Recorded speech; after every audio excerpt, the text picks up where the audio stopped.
जय। हेलो दोस्तों, आज हम आपको जाति, धर्म, लैंगिक मसले, महिलाओं की स्थितियाँ कैसी है हमारे समाज में, उसके बारे में आज हम इस चैप्टर में आपके साथ डिस्कशन करेंगे। टू द पॉइंट है हर चीज़, प्लीज़ समझने की कोशिश कीजिएगा मेरे साथ। तेज चलेंगे क्योंकि ये सब चीज़ें हमें एक से दो बार पढ़ने पे आ जाती हैं, इसलिए इसमें ज़्यादा टाइम स्पेंड नहीं करना है। एक बार बहुत ध्यान से पढ़ना है, उसके बाद हम उसको आगे बढ़ते हुए जाएंगे। क्या कहा गया, निम्नलिखित में किन आदर्शों पर सांप्रदायिक राजनीति आधारित है? सांप्रदायिक राजनीति, मैं सब चीज़ों के बारे में बताता रहूँगा। सांप्रदायिकता क्या होती है, जातिवाद क्या होता है। कहता है एक धर्म को अन्य धर्मों से बेहतर मानना, धर्म के आधार पर वोट बैंक का निर्माण करना, सांप्रदायिक राजनीति और राजनीतिक दलों द्वारा जातिगत रूढ़िवादिता को बढ़ावा देना। सभी है तो सभी बिल्कुल सही है।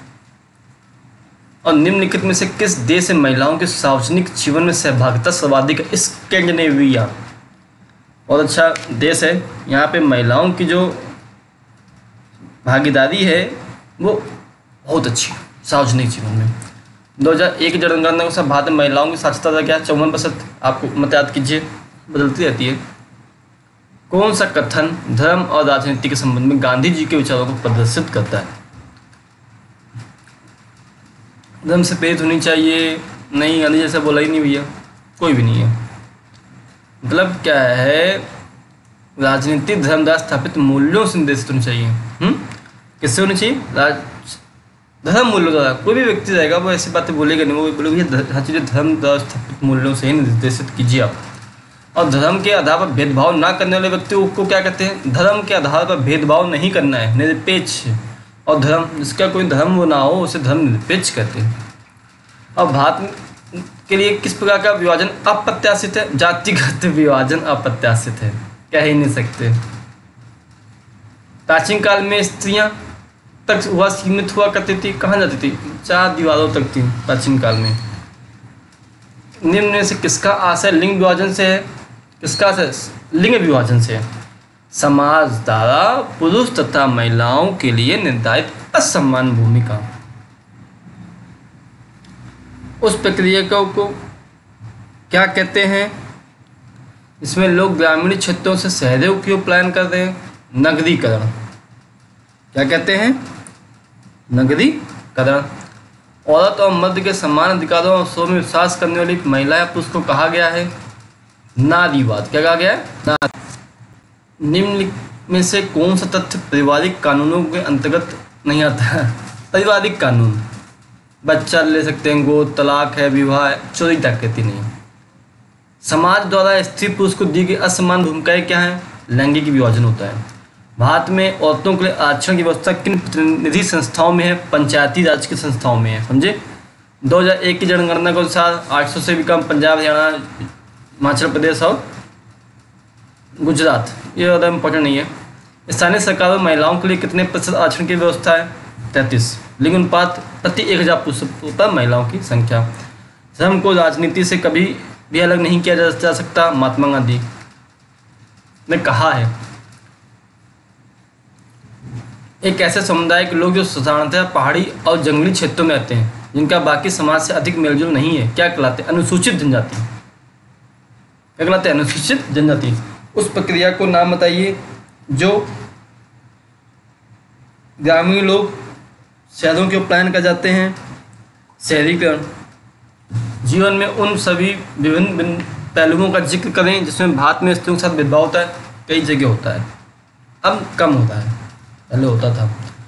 महिलाओं के ऊपर पूरा घरेलू दायित्व आज भी डालते हैं। पुरुषों का अत्यधिक नियंत्रण कम हो गया है। व्यवस्थापकाओं में कम प्रतिनिधित्व बढ़ रहा है। कन्या भ्रूण हत्या कम हो रही है। स्त्री शिक्षा की कम महत्व, नहीं, स्त्रियाँ पढ़ रही हैं। पारिश्रमिक वितरण में समानता, नहीं, समान मिल रहा है। पहले था, आज कई जगह ऐसा है कि परिवर्तन हुआ है। जाति के आधार पर भारत में चुनावी नतीजे तय नहीं किए जा सकते। चुनावी नतीजे क्यों? मतदाताओं में जागरूकता। कई बार मतदाता जाति भावनाओं से ऊपर उठकर मतदान करते हैं, मोदी जी को किया गया है। मतदाताओं द्वारा अपने आर्थिक हितों और राजनीतिक दलों को प्राथमिकता ही देते हैं वो। किसी एक संसदीय क्षेत्र में किसी एक जाति के लोगों का बहुमत ना होना और मतदाताओं द्वारा विभिन्न आधार पर मतदान करना। भारत को एक धर्मनिरपेक्ष राज्य बनाने वाले विभिन्न प्रावधानों कौन कौन से हैं?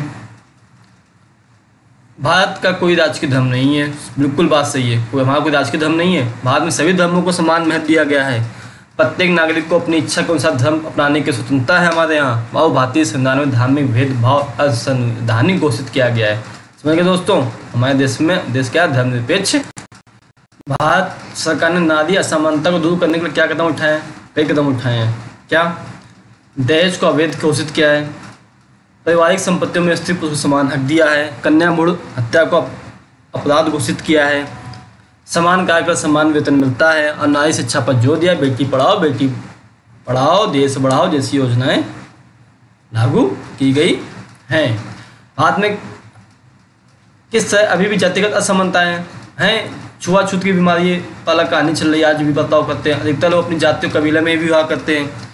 कुछ जातियाँ उन्नत हैं तो खास जातियाँ पिछड़ी हुई हैं। जातियों का अभी भी शोषण हो रहा है और चुनाव तथा मंत्रिमंडल के गठन में भी जातीय समीकरणों को ध्यान रखा जाता है। सांप्रदायिक राजनीति का विभिन्न चरण बताइए। सांप्रदायिक नाम के क्योंकि कट्टरपंथी विचारधारा के लोग हैं यहाँ पे, वो धार्मिक आधार पर ही मतों का ध्रुवीकरण कर देते हैं। धर्म के आधार पर लोगों को चुनाव में प्रत्याशी घोषित करते हैं। सांप्रदायिक दिशा में राजनीति की गतिशीलता बढ़ा दिया है। सांप्रदायिक हिंसा और खून खराबा होता है, यही हो रहा है आजकल। और सांप्रदायिकता के आधार पर राजनीतिक दलों का अलग अलग खेमे में बढ़ जाना, जैसे आयरलैंड में नेशनलिस्ट और यूनियनिस्ट पार्टी। नारीवादी आंदोलन क्या है? नारीवादी आंदोलन महिलाओं के राजनीतिक और वैधानिक दर्जे उठाने के लिए जो आंदोलन किए जाए, उनकी शिक्षा रोजगार को बढ़ाया जाए, हाँ, उनके रोजगार में बराबरी की हकदारी की जाए, वही नारीवादी आंदोलन हो गया। विशेषताएं क्या हैं?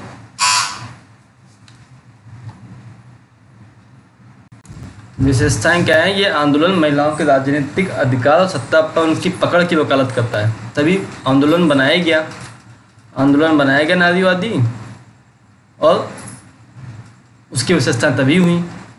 घर में जो महिलाएं 4 दीवारों के भीतर कैद रहती थीं और घर के सभी कामों का बोझ डालने का जो विरोध किया गया सम्मिलित है।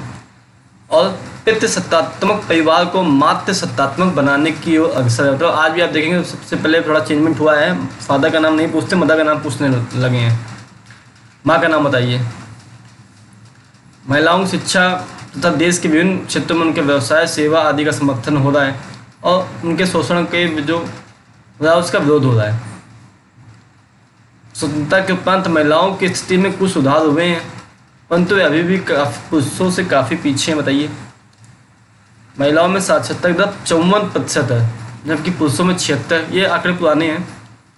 ऊंचा वेतन, ऊंची स्थिति के पद, इस क्षेत्र में पुरुष महिलाओं से बहुत आगे हैं।